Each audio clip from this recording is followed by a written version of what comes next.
edition of First and 10 with Rams coach Joe Prud'homme. I'm Jimmy the St. Christopher.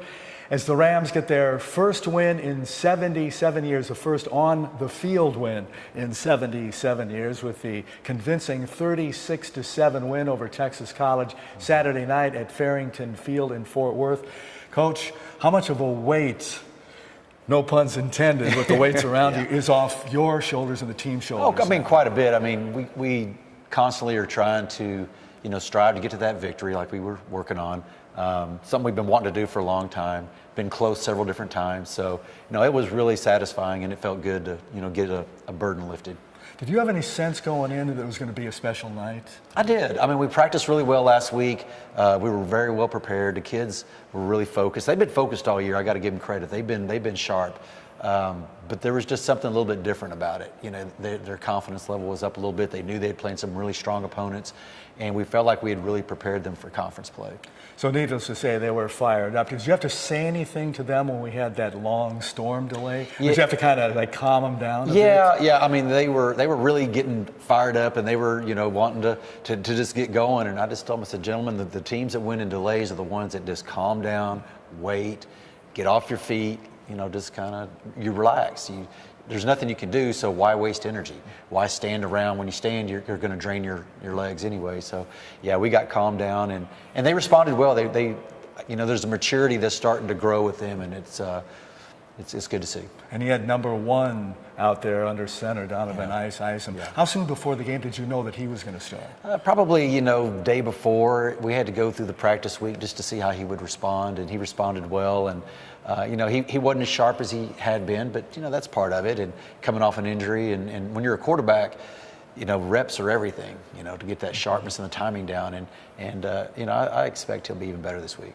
And the third play of the game, Jamarcus Jones, near sideline, 45-yard run. That was, a thing of beauty, as was his whole game, which we'll touch on later. But that more or less set the tone. Yeah, I mean, one of the things that we had been working on and really stressing was to strike quick. Really strike early and get out in front as much as we could, just to, kind of get ourselves going. And boy, the guys, they did that. They really responded.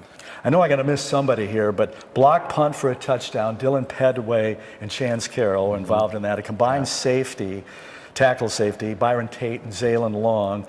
Front D-line, 2.2 yards per rush. Chijoke Owagu led the way. 6 sacks you guys had. Yeah. The pick by Jalen King, which is his second of the year. 3 fumble recoveries. His third. That's right. He's got 3.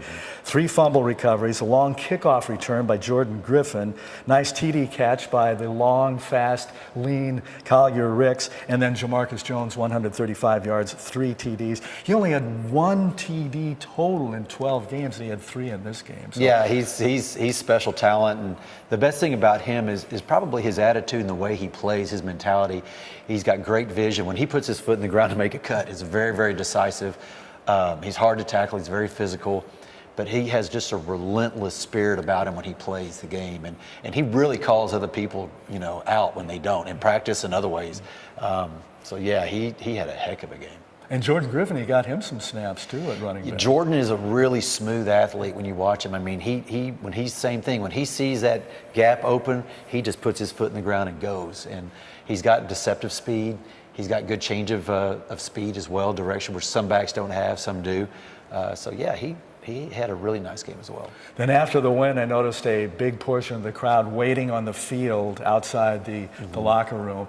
And as I was leaving, well after the game was over, there was a group, I don't know what group it was, but they were singing "We Are the Champions" by Queen. And they're actually singing it, they weren't karaokeing, they were singing it themselves. Yeah. What did you say to the club after the win? I just told them I was real proud of them, that, we had put some goals out there. We had a plan in place.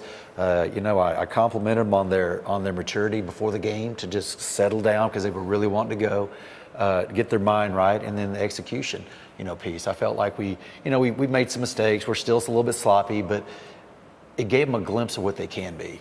And that to me is really, really important, is to have a vision of what you can be and know what it's going to take action plan wise of what we have to accomplish to get there. And I just reminded them, you played some really good people.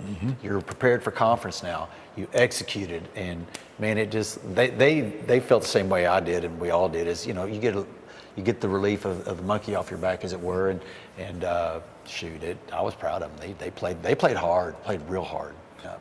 We're with Coach Joe Prud'homme, the Rams football coach, on First and 10 on ramsports.net. Sack play continues. You're going to jump on a bus Wednesday night, drive out to the Sonoran Desert, Phoenix, and to play number 22 in the country, Arizona Christian in Phoenix. They barely beat Lyon in overtime, 26-23. What do you see from them compared to last year's team? Is it a totally different team, or they're just as good, obviously? They're just as good, and they are so well coached. I mean, their offense is just outstanding. Their quarterback play is outstanding. It's a guy who's been in the system. He was a backup last year. He just does a great job of commanding the offense and running the intricacies of it. Their defense is real sound, and you have to be able to adjust and move and change with them quickly, because they catch on, and they're adjusting the whole time, and they've got a lot of great athletes. It's going to be a test. I mean, for us, every game's a test for us, but I think that our guys got a little confidence now, and if we can really execute, we can play with them. And that quarterback, left-hander, Adam Abitacola, I remember him from last year being the backup. He's got some big numbers. Going into the game against Lyon, I guess he was like leading NAIA in total offense and yards thrown. So obviously that's what you're going to be working on this week. Getting pressure on him, and then covering in the secondary. Yeah, the whole thing is you can't let them get the big plays. You can't. You have to force them to drive, which they can do anyway. But you got to force them to. The longer the drive, the more opportunities for errors by the offense. So if we can just stay away from giving them big plays or letting them get the big plays, and if we don't turn the ball over and commit stupid penalties, we can be in the game. I mean, I honestly believe that. And you touched on it a little bit earlier, but the first two games, the big losses to Kansas Wesleyan and then Texas A&M Kingsville, how important was that to just the confidence level? And they're going, okay, we played with these guys. Yeah, it was a big score, but we played with these guys, and then that obviously showed in the Texas College. How important will that be for playing ACU this week and then Langston in a couple I think it's very important, and the key is it's hard to do, very, very hard to do, is to not give so much credence to the score, because they were great ball clubs. We felt like we played with Kansas Wesleyan. A few breaks go our way, we're right in it, Kingsville was we were outclassed. They were just physically better. They were just a better club. But we grew up from that, and playing that caliber of competition and that talent level. You saw it Saturday night. The game was a little bit slower to us than it had been. And I think it'll pay off playing in our conference, because we got a lot of war horses we got to go play. And as we mentioned at the outset, you're jumping on a bus Wednesday night. You have an interesting story about an event on Friday, because you're going out so early on Wednesday. What is that on Friday you have to do? Well, it is the Grand Canyon Gridiron Club has reached out to us, and they want to make this into it's almost like a bowl type atmosphere. It's called the #BeRelevant game. A lot of the JUCOs have gone away, or are going to go away in Arizona, so the NAI is building its brand out there. And the president of that club, he's reached out to us, and he's really making this a great event for us. And we're going to go to VA hospitals. We have some guys going there. We have both teams are going to work in a food pantry on Friday during the day. Then we have a joint team dinner Friday night with them. And then there's a flyover, and there's fireworks for Friday night at kickoff, and I think it's going to be a great opportunity for NAIA football to showcase a little bit. Go get them at practice, Coach, and get on that bus and go out to the Valley of the Sun, and let's keep it going. Let's get another W. Yeah, as long as we keep playing well, I'll be happy with them. Talk to you later on First and 10. So long.